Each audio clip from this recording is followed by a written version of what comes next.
Hello and welcome to World Connect, your window to the world. In the next half an hour, we take you closer to the events that are making news across the world. News that tells the story of our times. Let's begin with the focus of the show. World leaders to discuss ways to accelerate global economic recovery with focus on innovation at G20 summit in Chinese city of Hangzhou. Baloch voices get louder day by day as activists lead protests in European cities highlighting Pakistan's atrocities in Balochistan, protests in Sindh region for separate nation. Donald Trump's Mexico visit backfires as he makes contradictory statements in Mexico and Arizona. Says Mexico to pay 100% for the border wall. Mexican president rejects claims. Michelle Temer replaces Dilma Rousseff after Senate votes to remove her from presidency. Venezuela, Cuba, Ecuador slam Rousseff's impeachment. And Vatican to canonize Saint of Gutters, Mother Teresa on Sunday. Founder of Missionaries of Charity, she became a household name for her tireless service to the poor and the sick.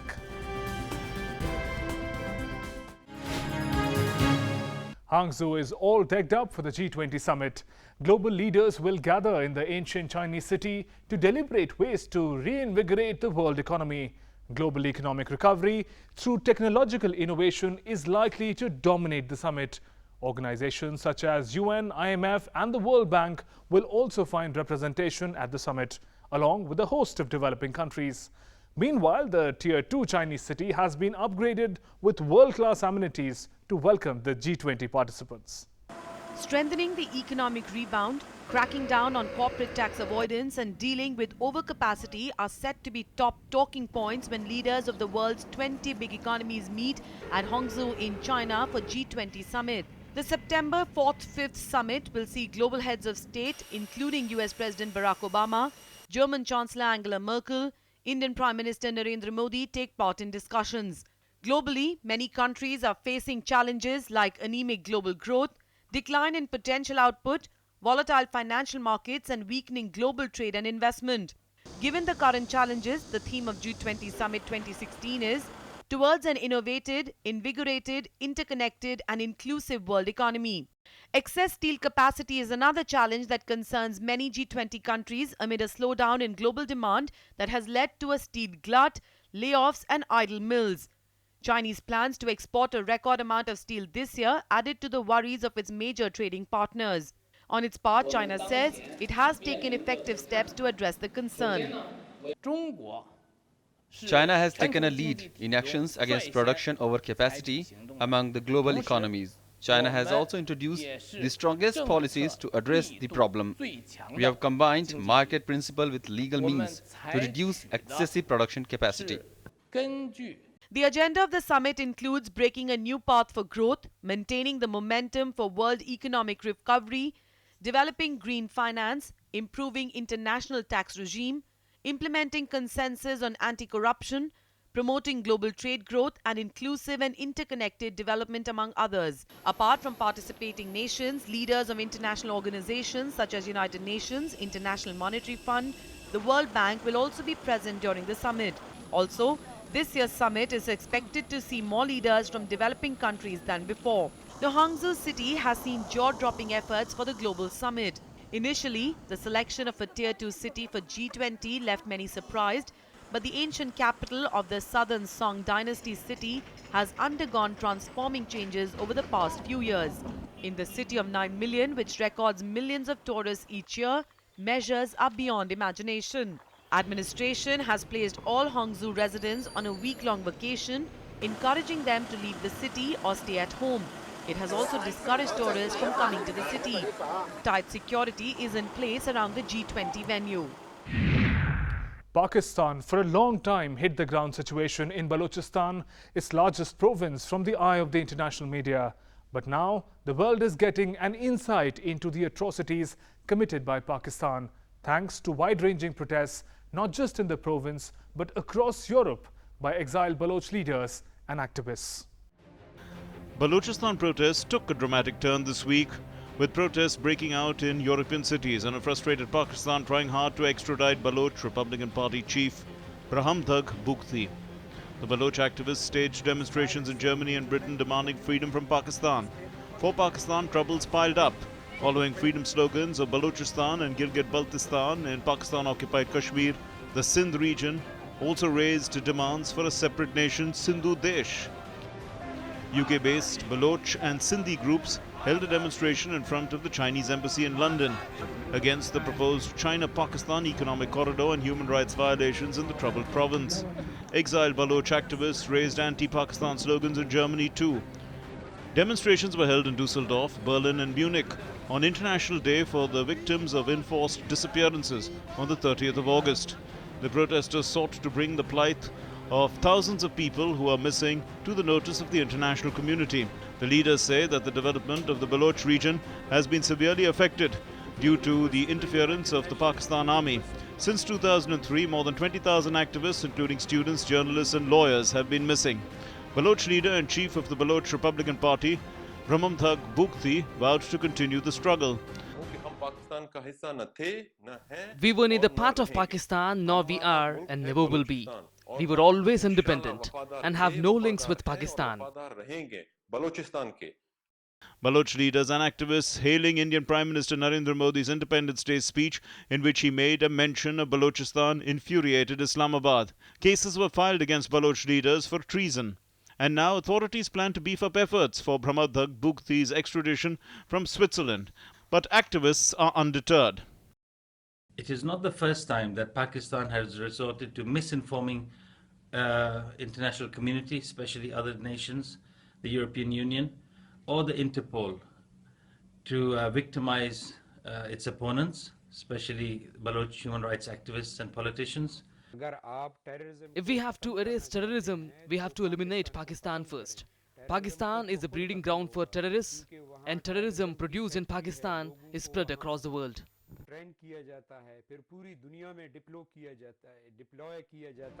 Balochistan, also known as Pakistan's other war, has largely been missing from headlines, given the clampdown by Pakistan authorities on media or journalists who dare to cover it. But with protesters gaining international attention and raising voices louder than ever, it appears the suppression is no longer going to work in Pakistan's favor. The Legislative Council polls in Hong Kong, slated for Sunday, are unlike any other in the recent past. The campaign has seen new young politicians pitching hard for self-determination. Analysts believe this new brigade of leaders who emerged from the umbrella movement doesn't have bright chances of winning, but even a single seat can strengthen them to take their campaign forward. Hong Kongers are voting on Sunday to elect a new Legislative Council, the lawmaking body of the city. But this election is way different from others. This is the first time in the semi-autonomous territory ruled by China under one country, two systems policy after the mass umbrella movement in 2014 demanding a bigger say in the polls.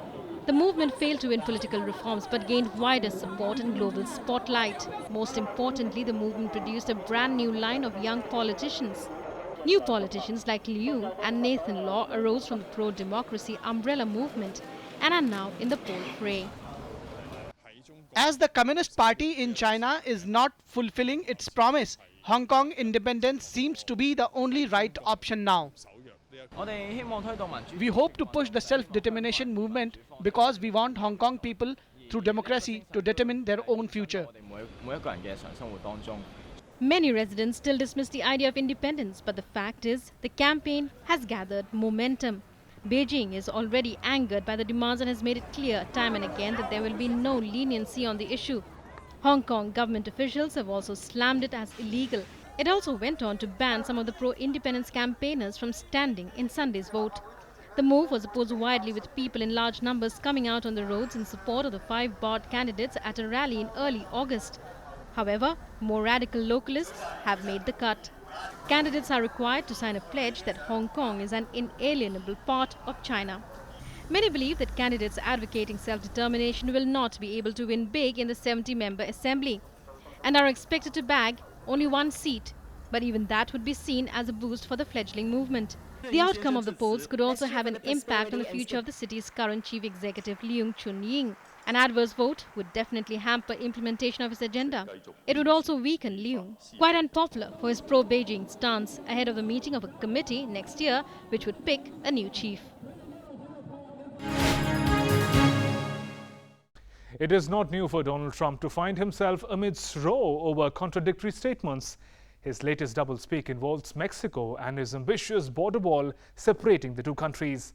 While Clinton dismissed her Republican rival's impromptu visit to Mexico a failure, it is the Mexican President Peña Nieto who has got himself embroiled in a scathing criticism from his own countrymen for extending an invitation to the anti-immigrant hardliner. We did discuss the wall. We didn't discuss payment of the wall. That'll be for a later date. This was a very preliminary meeting. I think it was an excellent meeting. Build a great wall along the southern border. And Mexico will pay for the wall. 100%.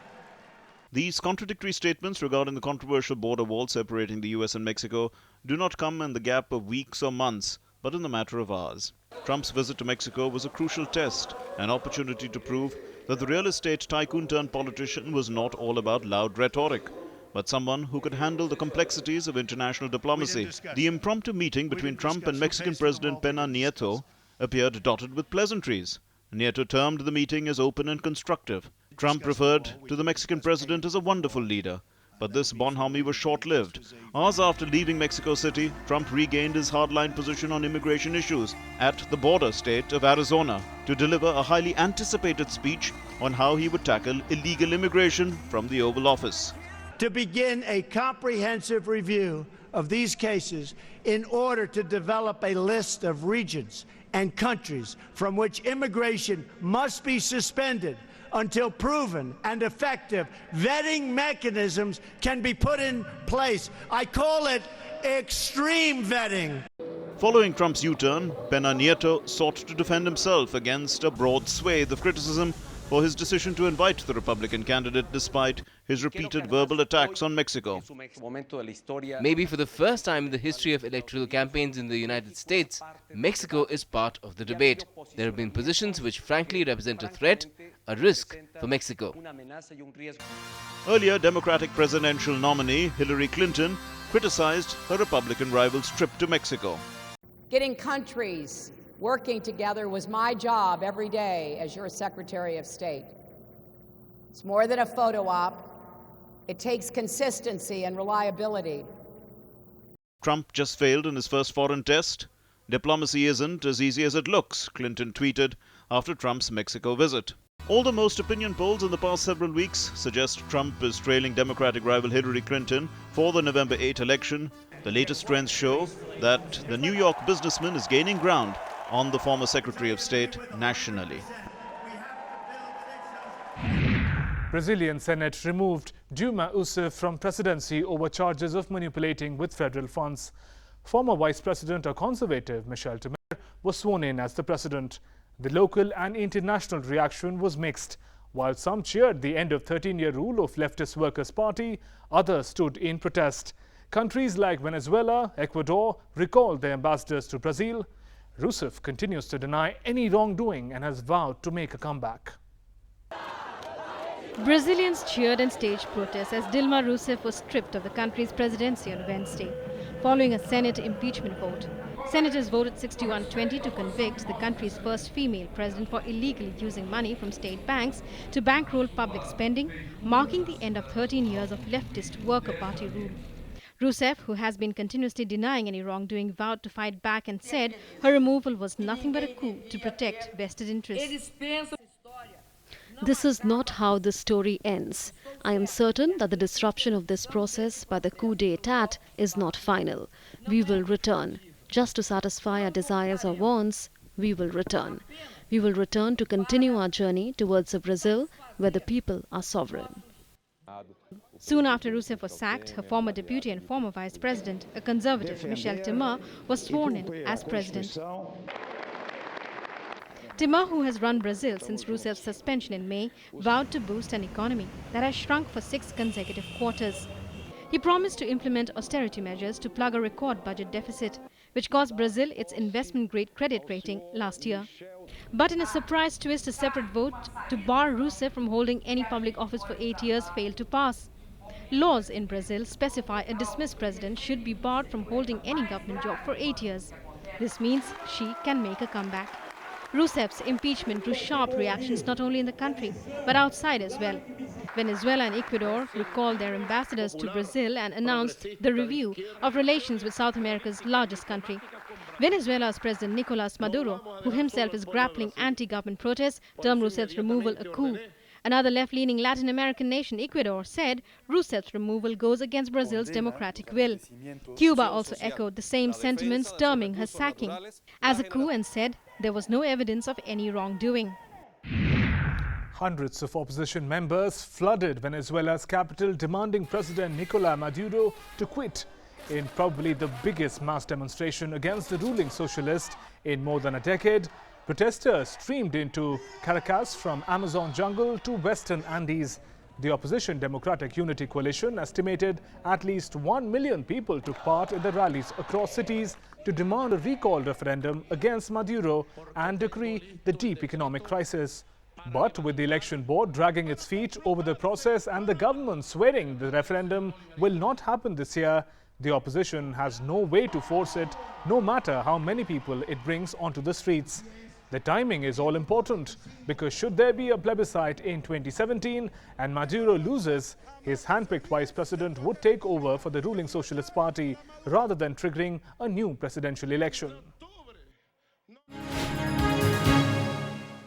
Spain's acting Prime Minister Mariano Rajoy on Friday failed his second attempt this week to win the confidence of Parliament to form a government. This could make way towards another possible general election, the third one in less than a year. After inconclusive national elections in December and then in June, a standoff between rival parties is edging Spain closer to another ballot. Rajoy, leader of the centre-right People's Party, stumbled at the first hurdle to try and win a second term on Wednesday when he fell 6 short of the 176 votes needed for an absolute majority in the 350-seat assembly. In Friday's vote, a simple majority would have enabled Rajoy to form a PP-led minority government.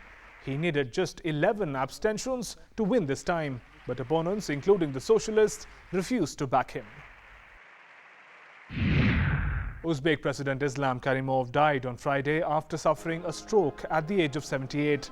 Long criticized by the West and the human rights groups for his authoritarian style of leadership, Karimov had ruled Uzbekistan since 1989, first as the head of the local Communist Party and then as the president of the newly independent republic from 1991. Karimov did not designate a successor, and analysts say the transition of power is likely to be decided behind closed doors by a small group of senior officials and family members. According to the constitution, the chairman of the upper house of parliament is supposed to take over after Karimov's death, and elections must take place within 3 months.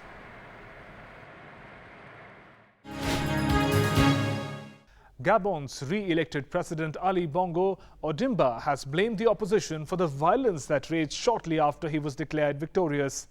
Opposition rejected his election, saying the polls were fraudulent and the election body inflated Bongo's score to ensure him a win. Opposition supporters stormed the roads protesting the announcement of his re-election.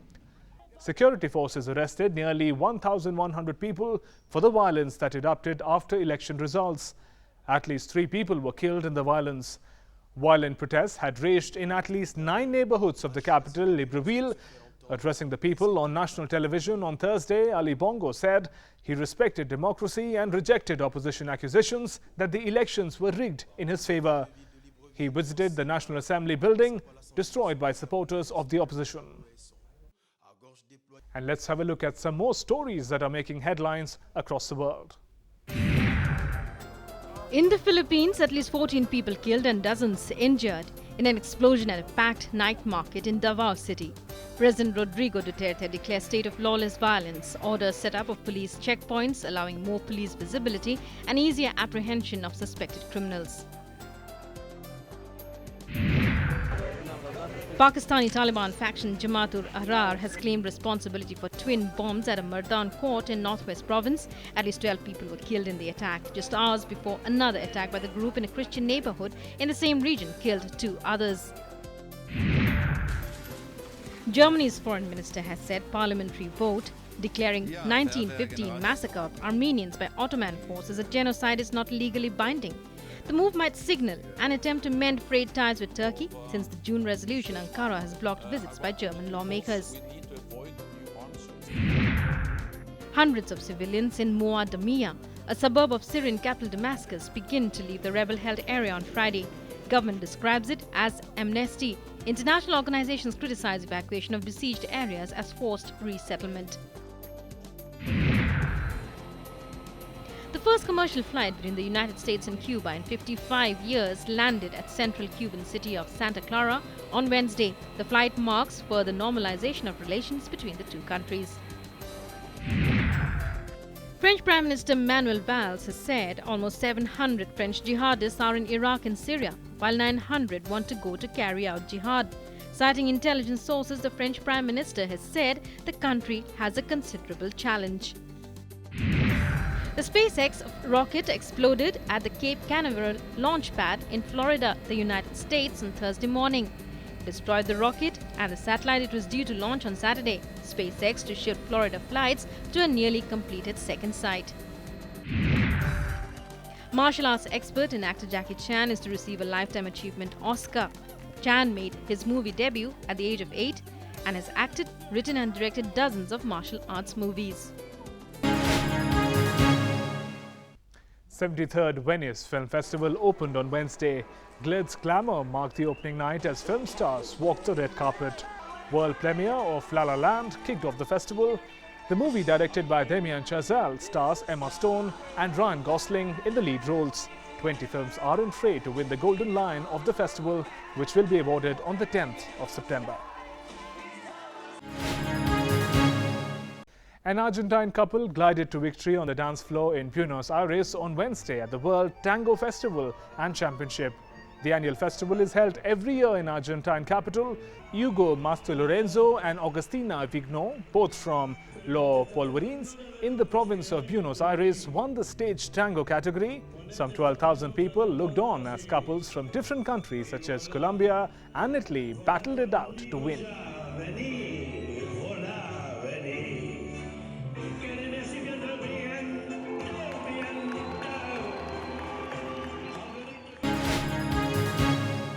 Mother Teresa, the revered nun of Calcutta, whose efforts with poor and destitute made her a household name and an icon of 20th century humanitarian work. A devout Christian, she founded Missionaries of Charity in 1950. The elevation of the Nobel Peace Prize winner to Catholicism's celestial pantheon comes on the eve of the 19th anniversary of Mother's death. Not all of us can do great things, but we can do small things with great love. It was with this great love that Blessed Teresa took care of the poor and sick of the slums of Calcutta. This great love that started in a small building of Nirmal Hriday, the home of the pure heart in Calcutta, that transformed to a worldwide organization with tens of thousands of volunteers, all having one thing in mind: to give. Mother Teresa, a nun from Albania, chose to break through the cloistered life of her convent in a foreign country to take care of the unnoticed and unwanted people. Born Agnes Coxa Bojaxio in 1910 in Albania, she took up the name of Sister Mary Teresa when she joined the Loreto religious congregation. Working in a school in Calcutta, she identified a calling to serve the poor in 1946. The nun, small in stature but with tremendous energy, went on to start caring for the poor and uncared for in the streets of Calcutta. To many who were left dying in the streets, Mother Teresa gave the dignity of death. Along with 12 other sisters, Mother Teresa started a new organization, Missionaries of Charity, in 1950. The institute, now having centers around the world in more than 120 countries, takes care of refugees, homeless, sick and the disabled. She was awarded the Nobel Peace Prize in 1979 for her work to alleviate poverty and distress, and many civilian honors of various countries, including the highest Indian civilian honor, Bharat Ratna, in 1980. The journey of her life was, however, not an easy one. It was marked by challenges and criticisms, which she overcame with humility and determination to do her part. In her quest for the peace and well-being for all, Mother Teresa just followed her maxim: go out into the world today and love the people you meet. Let your presence light new light in the hearts of people. Aged 87, she breathed her last on the 5th of September 1997. Her legacy of love, peace, hope lives on. On the road to sainthood in the Catholic Church, Mother Teresa was beatified in 2003 by the then Pope John Paul II after the Vatican acknowledged her first miracle. A tumor-stricken Calcutta woman was cured through her intercession. And Pope Francis recognized the second miracle in December 2015, where a Brazilian man suffering from severe brain infection was healed after intercession to the Saint of Gutters. The inspiration Mother Teresa drew from being faithful in little things broke barriers of indifference and prompted many around the world to look around them and recognize a brother and sister in each other.